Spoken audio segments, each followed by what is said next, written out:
காப்பாத்த வந்தவனையே கதற வச்சுட்டாங்களே. ஈரானின் தாக்குதலில் நிலை குலைந்த அமெரிக்க மீட்பு குழு. இரத்த வெள்ளத்தில் ஈராக்கிற்கு தப்பிய பிளாக் ஹாக். வான்பரப்பில் நடந்த மிரட்டும் நிமிடங்கள். ஈரானுக்கு எதிரான யுத்தத்தில் அமெரிக்கா மற்றொரு பெரிய உயிர் சேதத்தை தற்காலிகமாக தடுத்துள்ளது. ஈரானால் வீழ்த்தப்பட்ட F-15E போர் விமானத்தின் வீரர்களை மீட்கும் பணியில் ஈடுபட்டிருந்த அமெரிக்க விமானப்படையின் UH-60 பிளாக் ஹாக் ஹெலிகாப்டர் மீது ஈரானிய தரைப்படையினர் அதிரடி தாக்குதல் நடத்தியுள்ளனர். மீட்பு பணிக்காக தரையிறங்க முயன்ற பிளாக் ஹாக் ஹெலிகாப்டரை நோக்கி ஈரானிய படைகள் தரையில் இருந்து கடுமையாக தாக்கின. இதில் ஹெலிகாப்டர் பலத்த சேதமடைந்தது. ஹெலிகாப்டர் சேதமடைந்த போதிலும் அமெரிக்க விமானிகள் சாமர்த்தியமாக செயல்பட்டு அதனை அப்படியே ஓட்டிச் சென்று அண்டை நாடான ஈராக்கிற்குள் பாதுகாப்பாக தரையிறக்கினர்.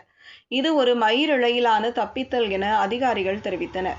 இந்த சம்பவத்தை அமெரிக்க மற்றும் இஸ்ரேலிய இராணுவ அதிகாரிகள் அதிகாரப்பூர்வமாக உறுதிப்படுத்தியுள்ளனர். இது அந்த பகுதியில் ஈரானின் வான் பாதுகாப்பு மற்றும் தரைப்படை பலம் எவ்வளவு வீரியமாக உள்ளது என்பதற்கு சான்றாக அமைந்துள்ளது. ஈரான் தனது வான்பரப்பிற்குள் வரும் ஒவ்வொரு அமெரிக்க விமானத்தையும் வேட்டையாடுவது ட்ரம்பின் ஆபரேஷன் எபிக் ஃபியூரி திட்டத்தை தோல்வியடை செய்வதாக அமைந்துள்ளது. காப்பாத்த வந்தவனையே கதற வச்சுட்டாங்களே. ஈரானின் தாக்குதலில் நிலை குலைந்த அமெரிக்க மீட்பு குழு.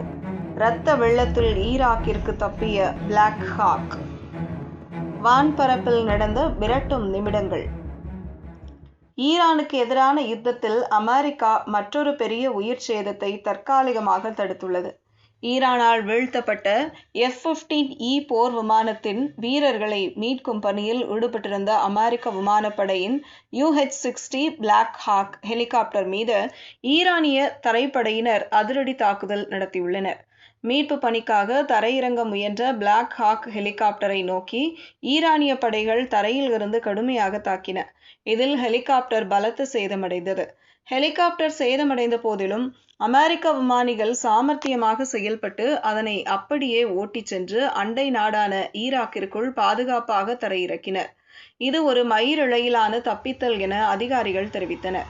இந்த சம்பவத்தை அமெரிக்க மற்றும் இஸ்ரேலிய இராணுவ அதிகாரிகள் அதிகாரப்பூர்வமாக உறுதிப்படுத்தியுள்ளனர். இது அந்த பகுதியில் ஈரானின் வான் பாதுகாப்பு மற்றும் தரைப்படை பலம் எவ்வளவு வீரியமாக உள்ளது என்பதற்கு சான்றாக அமைந்துள்ளது.